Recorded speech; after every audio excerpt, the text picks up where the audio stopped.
এই যে আমার সোনা বর, এই যে বরমশাই কি করছে? এ মা ভিডিওতে চলে আসলো, সবাই ঘুরে নিল, তুই খ্যাসটা কত।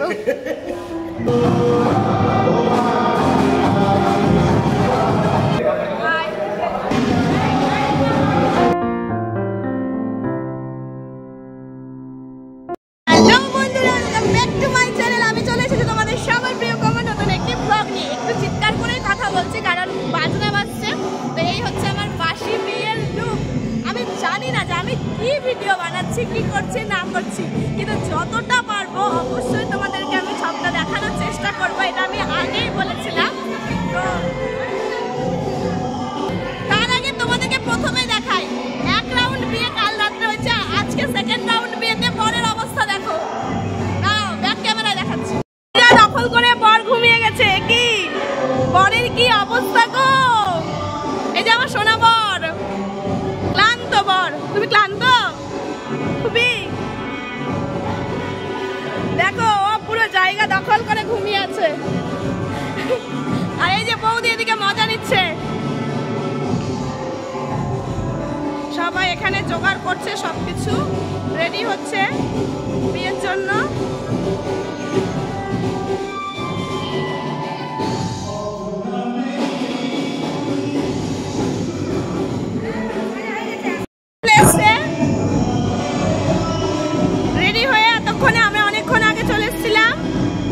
ওদিকে আমার বর এখনো ঘুমাচ্ছে, ওইদিকে মায়ের আছে। এই যে বরমশাই কি করছে? এ মা ভিডিওতে চলে আসলো, সবাই ঘুরে নিল, তুই খ্যাসটা কত। কত খ্যাসটা আমার বর, দেখলে যতটা মনে হয় মিষ্টি ততটাও কিন্তু মিষ্টি না। ভদ্রলোকের আবির্ভাব হলো এতক্ষণে মনোজের। মামি আমাকে বিয়েতে বসানোর জন্য নিতে চলে এসছে, কিন্তু এই ফটোগ্রাফাররা আমাকে ছাড়ছে না। এই দেখো, দেখেছো? দেখছে ভিডিও করছে, তাও ক্যামেরা সেট করে দিচ্ছে। এই যে এখানে জমে গেছে আসর, আর এদিকে আমার বর ফোনে কথা বলেই যাচ্ছে।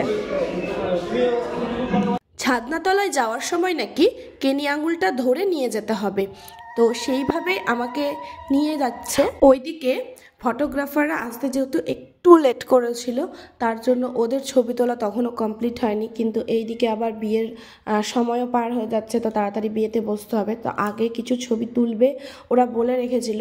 যাই হোক, তাও কিছুটা কমপ্লিট করতে পারলো। এই সময়টা আমার কাছে খুবই স্পেশাল ছিল, কারণ কালকে হয়েছে মালা বদল, আর এখন হবে সিঁদুরদান আর 7 পাকে ঘোরা। এই সময় বাজনা বাজছিল, বাজনা নাকি বাজাতেই হয় এই বিয়ের টাইমটাতে। তো যাই হোক, কিন্তু মন্ত্র আমরা শুনতে পাচ্ছিলাম না। আমাদেরকে দেখো দুজনকে সামনের দিকে ঝুঁকে পড়েছি, আর পুরোহিত মশাইও কিন্তু আমাদের দিকে ঝুঁকে এগিয়ে এসছে, মানে মন্ত্র শোনা যাচ্ছে না, এত জোরে বাজনার আওয়াজ হচ্ছে। এখানে একটা পুকুর সাজিয়েছে, যেটা পার করতে হবে। এই পুকুরটা কি সুন্দর করে সাজিয়েছে না? আমি ভাবছিলাম এই বড় ফুলটা কোথা থেকে পেলো, তারপরে শুনলাম যে ডেকোরেশনে নাকি সাজিয়েছিল, সেখান থেকে বড় ফুলটা তুলে এনে পুকুরের মধ্যে বসিয়ে দিয়েছে। বিয়ের দিন রাতে আর বাসি বিয়ের দিন সকালে, মানে আজকে সবাই এত সুন্দর টাইম মেনটেন করেছে না, কাউকে খুঁজতে হয়নি যে এ আসেনি ও আসেনি, সবাই খুব তাড়াতাড়ি চলে এসছে, ফলে আমরাও কিন্তু বেশ তাড়াতাড়ি বিয়েতে বসতে পেরেছি। এবারে হবে সিঁদুর দান, তো তার আগে আমাদেরকে মন্ত্র বলালো। তো এই মুহূর্তটাই ছিল একটা অন্যরকম। আগে আমি ভাবতাম যে এতদিনের ভালোবাসা যখন আছে তাহলে মনে হয় কান্নাকাটি ব্যাপারটা একদমই হবে না, কিন্তু যখন সিঁদুরদানের মুহূর্তটা আসে তখন মনটা ভীষণ ভারাক্রান্ত হয়ে যায়। জানি না কেন, এটা সুখের কান্না বা দুঃখের কান্না যাই বলো। যখন আমি কাঁদছিলাম তখন প্রণবকে দেখো আমার মুখের দিকে তাকাচ্ছিল। জানি না এই সময়টা কেন এরকম হয়েছে বা কেন এরকম হয় সবার, বলতে পারবো না। আমি ভেবেছিলাম যে আমার ক্ষেত্রে হয়তো এই জিনিসটা হবে না, কিন্তু তাও সে সময়টা কেমন করে যে চোখে জল আসলো আর কেন যে মনটা এত ভারাক্রান্ত হয়ে গেল। ভিডিওটা যে এখন আমি বানাচ্ছি এখনও কিন্তু আমার এই সিচুয়েশনটা দেখে আমার সেই মুহূর্তটার কথা মনে পড়ে যাচ্ছে। প্রণব তো ছবি তোলার সময় একদম হাসেনি, কারণ আমাকে কাঁদতে দেখে ওর মন খারাপ হয়ে গেছিলো। আর এখানে যাদের এফোর্ট এত বেশি ছিল সেটা হচ্ছে ফটোগ্রাফার আর পুরোহিত, যাদের অশেষ ধৈর্য আমাদের এত সুন্দর মুহূর্তগুলোকে ক্যামেরাবন্দি করছিল। আর পুরোহিত মশাই নিজের কাজটাও ঠিক করে করছিল, আবার আমাদের সেই মুহূর্তটাকে ক্যামেরাবন্দি করার জন্য সময়টাও দিচ্ছিল। এইখানে শুরু হলো খেলা। কড়ি, আংটি, তারপরে হলুদ না কি সব ছিল সেগুলো সব মিশিয়ে একসাথে 7 রকম জিনিসকে আমাকে হাতে দিয়ে দিচ্ছিল। আমি সেটা ওই পুকুরের মধ্যে ফেলছিলাম আর প্রণব খুঁজে খুঁজে বার করছিল। তো আমাকে বলছিল পুরো ছড়িয়ে ছিটিয়ে দিতে যাতে ও খুঁজে না বার করতে পারে। তো তাতে করে আমি 2-1 বার করলাম, কিন্তু অনেক সময় লাগছে আর আমি চাই না যে প্রণব অত বেশি খাটুক। তাই প্রথমের দিকে আমি সেটা করছিলাম না যে বেশি ছড়িয়ে দিব, বেচারা খুঁজেই পাবে না। তো আমাকে বলছে যে আমি নাকি অনেক সাহায্য করছি। তাই আবার দেখো বৌদি, ঠাম্মা সবাই মিলে লেগে গেল যাতে প্রণব খুঁজে না পায়, আর আমার হাতটা ধরে লুকিয়ে দিল সমস্ত জিনিসপত্রগুলো। এবার হবে পুকুর পার। তো শিলনোড়ার ওপরে আমাকে উঠিয়ে দিল আর প্রণব আমাকে তুলে যে পুকুরটা বানানো হয়েছে সেটা পার করবে। তো আমি আবার প্রণবকে বলছিলাম যে এইভাবে জাপটে ধরো, কিন্তু ও বলল যে পেটের কাছে ধরতে গেলে তুলতে পারবে না, তার জন্য একদম পায়ের কাছে নিচের দিক থেকে তুলবে। এবার দেখো আমি যদি সামনের দিকে ঝুঁকে যাই, কারণ পায়ের কাছে ধরছে মানে আমার তো গোটা বডি একদম ছাড়া থাকবে, তো যদি আমি সামনের দিকে ঝুঁকে যাই তাহলে তো পড়ে যেতে পারে। তাই আমি একদম বডিটাকে সোজা করে রেখেছিলাম, আরও খুব ইজিলি কিন্তু আমাকে ওই পার করে দিল।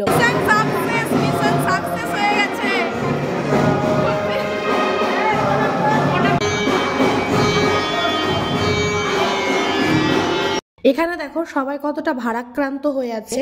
মানে যখন আমার সিঁদুরদান হচ্ছিল তখন এখানে যারা বসে আছে দেখতে পাচ্ছ প্রত্যেকে কাঁদছিল।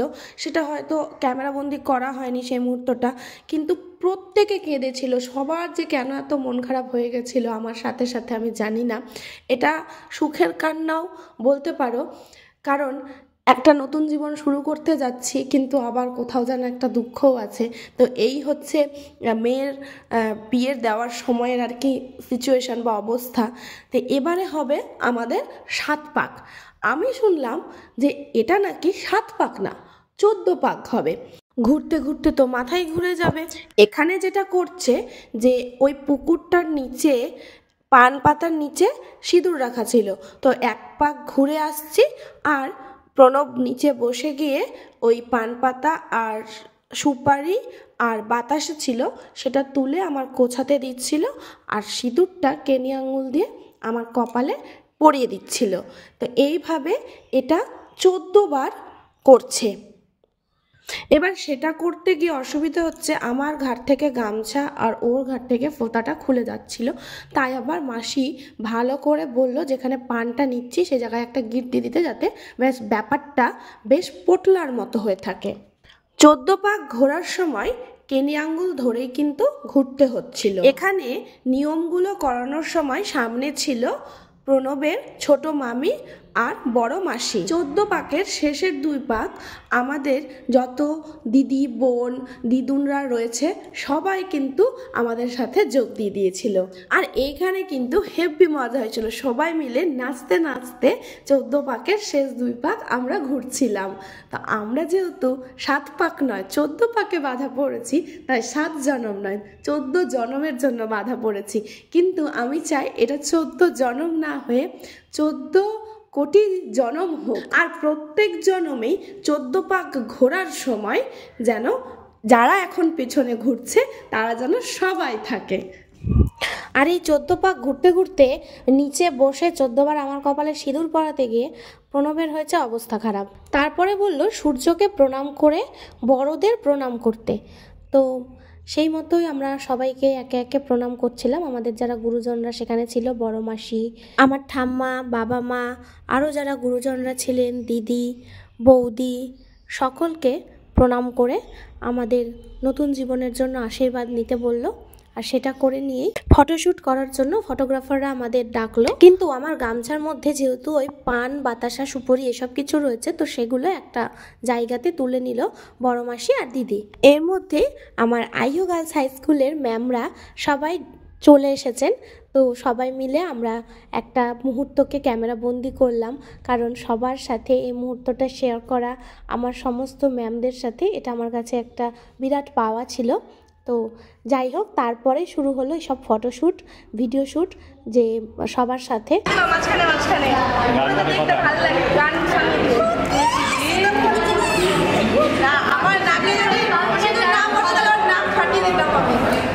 ঠিক আছে, ফাইন।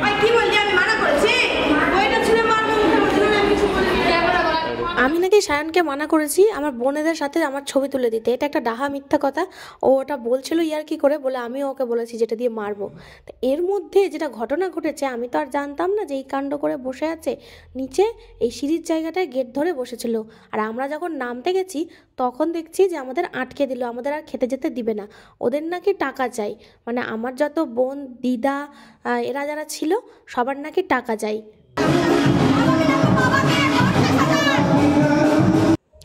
এইদিকে যেহেতু আমার বোন 5টা আঙ্গুল দেখিয়ে বলছে যে 50,000 টাকা চাই, তো ওই দিক থেকে আমার মা শুনতে পাচ্ছে না।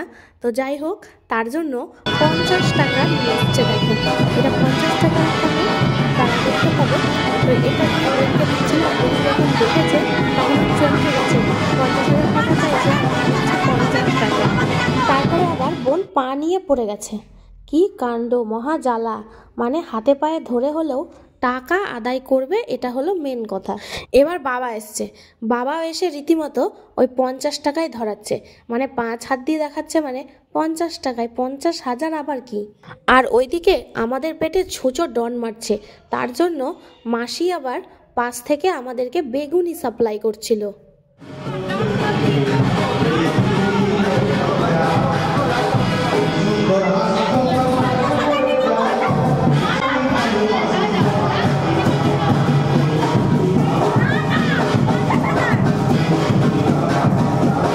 এইখানে আমি আবার পেছন থেকে তাল করে নাচতে নাচতে ধাক্কা মেরে বেরোনোর চেষ্টা করছি, কিন্তু এরা যেভাবে জানে প্রাণে ধরে আছে গেট, তাতে তো বেরাতে দেওয়ার জো নেই। এবার আমার সাথে যোগ দিল আমাদের বড় মাসি। বড় মাসি তো প্রায় বের করেই দিচ্ছিল। আর এইদিকে দেখো, আমি কিন্তু চেষ্টার কোনো ত্রুটি রাখছি না, যেভাবেই হোক ফুসলে ফাসলে যদি বেরিয়ে যাওয়া যায়, কারণ ছুঁচো তো পেটে আমার ডন মারছে পুরো।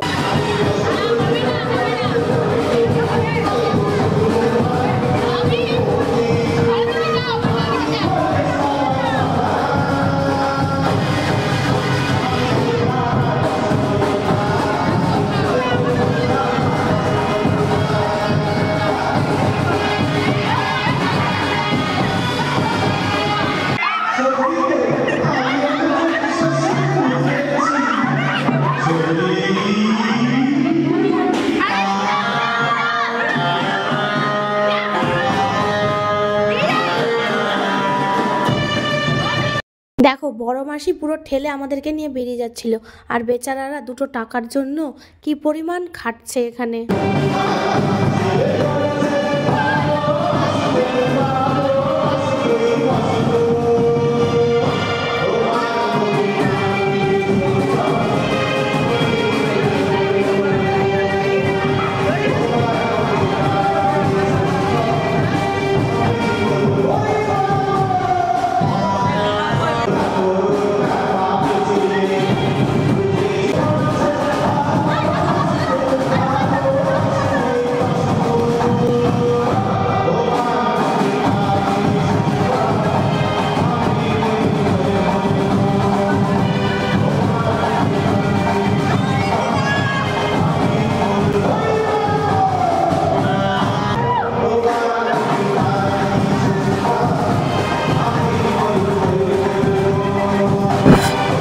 খিদার চোটে আর কি করব, তখন নাচই করছি সবাই মিলে হরে কৃষ্ণ হাত তুলে দিয়ে, যা পারছি তাই। তাও এদিকে বেগুনিটা সাপ্লাই হওয়াতে একটু বাঁচলাম মনে হচ্ছে। তারপরে আবার মা তাড়াতাড়ি করে চেক এনে ওদেরকে হচ্ছে চেক দিল, কিন্তু 50,000 টাকা বললেই তো আর 50,000 টাকা দেওয়া যায় না, তাই ওই মোটামুটি করে 20,000 টাকা লিখে দিল। যাক বাবা, যা দেবে দেখ, এখানে আমার লাভও নেই লোকসানও নেই। আমার এখন পেয়েছে খিদা, যে করে হোক খেতে যেতে হবে। তার মধ্যে আবার বোন তো হাতে পায়ে পড়ে যাচ্ছে একদম পুরো, মানে এটা একটা ব্যবসাই বলতে পারো।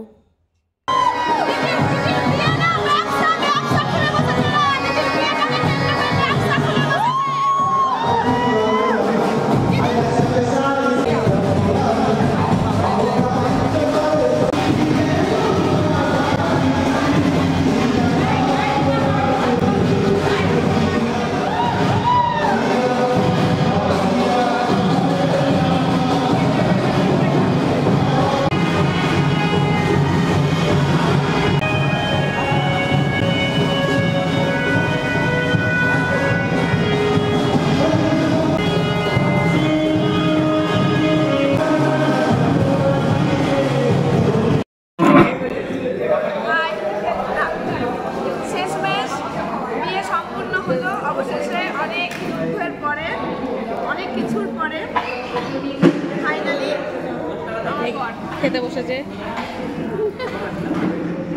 প্লেটে কি আছে দেখায়। অডিয়েন্সের দিকে তাকাও দেখি, দর্শকের দিকে। চলো এবার বিদায়, তোমাদেরকে কভার করতে পারি, তোমাদেরকে দেখানোর চেষ্টা করবো। মামি আর দিদিকেও নিয়ে নেবো।